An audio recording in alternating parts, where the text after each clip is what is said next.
గం గణపతయే నమః. హరి ఓం. గరుడ మహాపురాణంలో కన్య దర్శించిన నానావిధ తీర్థయాత్రల నిరూపణం గురించి చెప్పుకుంటున్నాం. శ్రీకృష్ణ భగవంతుడు ఈ విధంగా చెప్పసాగాడు. పిమ్మట ఆమె స్నానం చేసే కోరికతో పాపాలను తొలగించే నందా నదికి వెళ్ళింది. ఆ విద్వాంసురాలు వినయంతో వంగి నమస్కరించి ఆ గురువైన విప్రుని ప్రశ్నించింది. విప్రా, ఈ నది పేరు ఏమి? ఇక్కడ ఏమి చేయదగియుంది? ఇట్లు అడుగుబడిన జైగీషవ్యుడు ఇలా చెప్పాడు. భద్రా, విను. పాపాలను నశింపజేసి దీని గొప్పతనాన్ని చెబుతున్నాను. మహాభాగా, ఈ నది ఎల్లప్పుడూ పాపాలను తొలగించేది. బ్రహ్మహత్యమున్నగు పాపరాశులు ఇక్కడ స్నానం చే నశించిపోతాయి. ఇక్కడ స్నానం చేయటానికి ఉపక్రమించే వారికి ప్రత్యక్ష నిదర్శనం గోచరమవుతూ ఉంటుంది. దేవి, ఏ శుభ్రమైన నీరైతే ఇక్కడ ఉందో, స్నానం చేసేటంత వరకు ఆ నీరు అశుభ్ర రూపంలో పాపాలతో కనపడుతూ ఉంటుంది. శుభ్రమైన నీరు కనిపించకపోతే ఎంతవరకు కనిపించదో అంతవరకు పాపం నశించలేదని, శుద్ధోదకాలు వచ్చినట్లయితే పాపం నశించిందని నిశ్చయం. విశాలాక్షి, కలియుగంలో భూమి యందు ఈ రీతిగా దీని మహత్యం కనిపిస్తుంది. ఇక్కడ చక్కగా స్నానం చేయవలసి ఉన్నది. ఉత్కృష్టమైన దానం కూడా ఇయ్యవలసి ఉన్నది. భామిని, గురువు యొక్క భార్య అయిన తారను పొందిన చంద్రుడు, అహల్యను పొందిన ఇంద్రుడు, సురాపానం చేయుట వల్ల శుక్రుడు, సువర్ణాన్ని అపహరించుట వల్ల బలి, బ్రహ్మహత్యా దోషము నుండి బ్రహ్మ యొక్క ఒక ముఖాన్ని త్రుంచుట రుద్రుడు, ఇయ్యబడిన దానాన్ని అపహరించుట వల్ల నాగుడు తక్షకుడు, సూతుని చంపుట వల్ల బలరాముడు పొందిన పాపము నుండి ఇక్కడ విముక్తి పొందారు. దీనితో సమానమైన తీర్థం ఇది వరకు లేదు, ఇక ఉండబోదు.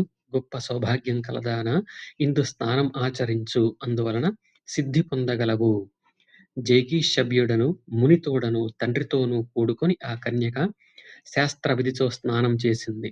ఆ భామిని అంత కొంతసేపు అక్కడ ఉంది. పురుష సూక్త పఠనం జరిగినంతసేపు ఆమె అక్కడ ఉంది.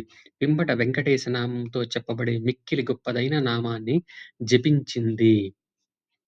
ఆ దేవి వస్త్రాలు, ద్రవ్యాలు, ఆభరణాలు మున్నగు వాటిచే ద్విజాదులను సంతోషపరిచి అక్కడ నుండి ఉత్తమమైన కుమారీ తీర్థానికి బయలుదేరింది.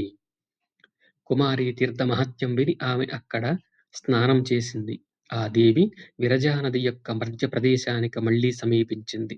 ప్రభువైన గురువగు జైగీషవ్యుని ఆ దేవి దర్శించి ఇలా ప్రశ్నించింది.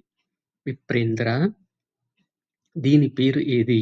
ఇక్కడ చేయవలసిందేమి నాకు తెలియజేయవలసింది. ఈ విధంగా అడుగుబడిన జైగీషవ్యుడు దయకు నిధి వంటి వాడైన ఇలా పలికాడు. కుమారి, ఇది భాగీరథి, గంగా భూమి లోపలి భాగం నుండి వస్తోంది.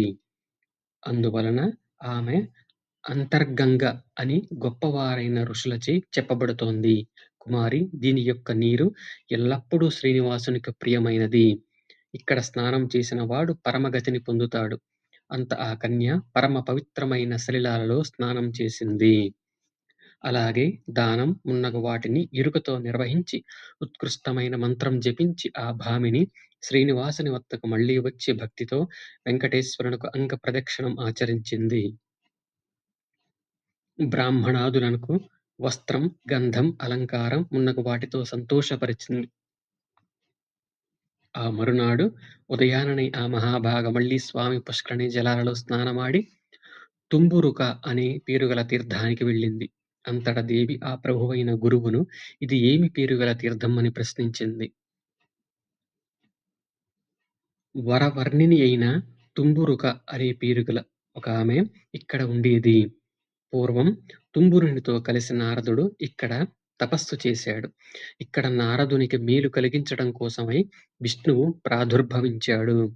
ఇక్కడ స్నానం చేసిన వాడు అతడు పరమమైన స్థితిని పొందుతాడు. ఇక్కడ మనుష్యులకందరకు కలియుగంలో స్నానం దుర్లభమైనది. ఇక్కడ మనుష్యులకు స్నానం ఆచరించడం కొద్దిపాటి తపస్సు యొక్క ఫలితం వల్ల వచ్చేది కాదు. ఇక్కడ స్నానం చేసి పానీయాన్ని స్వీకరించి పెక్కు దానాలు చేసి ఆ దేవి తిరిగి శ్రీనివాసుని సన్నిధికి వచ్చి నమస్కరించింది. అదే రోజున ఆ భామిని బ్రాహ్మణులను సంతోషపరిచింది.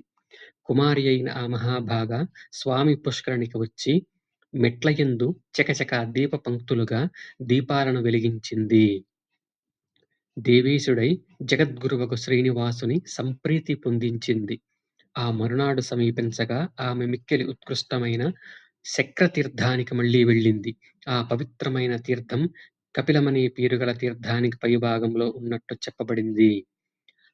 ఆ మహాభాగ అక్కడ స్నానం చేసి ఆ పైన ఉన్న శక్రుని స్వయంగా స్నానం చేయించింది. అక్కడ సమస్త పాపాలను తొలగించే విశ్వసేన సరస్సు ఉంది. అంత ఆ మహాభాగ దానిపైకి వెళ్ళింది. అక్కడ పంచాయుధ తీర్థాలను సందర్శించింది. వాటి యందు ఆమె స్నానం చేసింది. దానిపైన ఎక్కుటకు దుర్గమమైన అగ్నికుండం కలదు. దానికి ఎదుట అగ్నికుండం పైన బ్రహ్మహత్య నుండి విముక్తిని కలిగించే బ్రహ్మతీర్థం ఉంది. ఆ పైన మంచి ఫలితాలను ఇచ్చే సప్తర్షుల పుణ్యతీర్థాలు ఉన్నాయి. ఆ తీర్థాలకు ఒకదానికన్నా వేరొకటి 10 రెట్లు ఎక్కువ ఫలితం ఉంది. కశ్యపుడు, అత్రి, భరద్వాజుడు, విశ్వామిత్రుడు, గౌతముడు, వశిష్ఠుడు, జమదగ్ని వీరు సప్తఋషులు. వాటి యొక్క గొప్పతనాన్ని వర్ణించటానికి ఇక్కడ ఎవడు సమర్థుడు? ఋషి తీర్థాలలో ఆ కన్య ఉత్కృష్టమైన తపస్సు ఆచరించింది.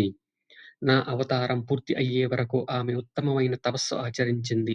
ఆమె యోగధారణచే దేహం విడిచి జాంబవంతుని గృహంలో జాంబవతి అనే పేరుతో పుట్టి అతని ఇంటిలో పెరిగింది. ఆమె తండ్రి జాంబవంతుడు అప్పుడు ఆ కన్యకను నాకిచ్చాడు. పక్షీశ్వర, రుక్మిణి తరువాత ఆమె నాకు భార్య అయ్యింది. గొప్ప కొండ అయిన వెంకటాద్రి యొక్క ఈ ఉత్తమమైన గాథను వర్ణించుటకు నాకన్నా వేరెవడు సమర్థుడు కాగలడు. వెంకటేశ్వరునకు నైవేద్యం ఎల్లప్పుడూ లక్ష్మి చేస్తుందని, నిత్యము బ్రహ్మ పూజిస్తాడని శాస్త్ర నిర్ణయం.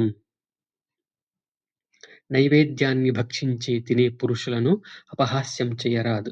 గొప్పదైన ఆ నైవేద్యం ప్రాశనం లేకపోతే గుడ, బెల్లం మున్నగు వాటి నైవేద్యం స్వీకరించాలి. సందేహం లేదు. ఇట్లు కానిచో నరకగతిని పొందుతాడు. శ్రీనివాసుని కన్నా పరుడైన దేవుడు పూర్వమునందును లేడు, భవిష్యమునందు ఉండడు. నీవు స్వయంగా నీతితో పక్వాదికాలు వండి శ్రీనివాసునికి నైవేద్యమిచ్చి భోజనం చేయాలి. ఖగరాజా, ఇది మిక్కిలి రహస్యమైనది సుమా! నీకు చెప్పబడింది. ఖగశ్రేష్ఠమా, గోప్యమైనదగుట వల్ల ఎవ్వరికినీ చెప్పరాదు. ప్రభూ, ఇక మీదట తరతమ భావం చెప్తున్నాను విను.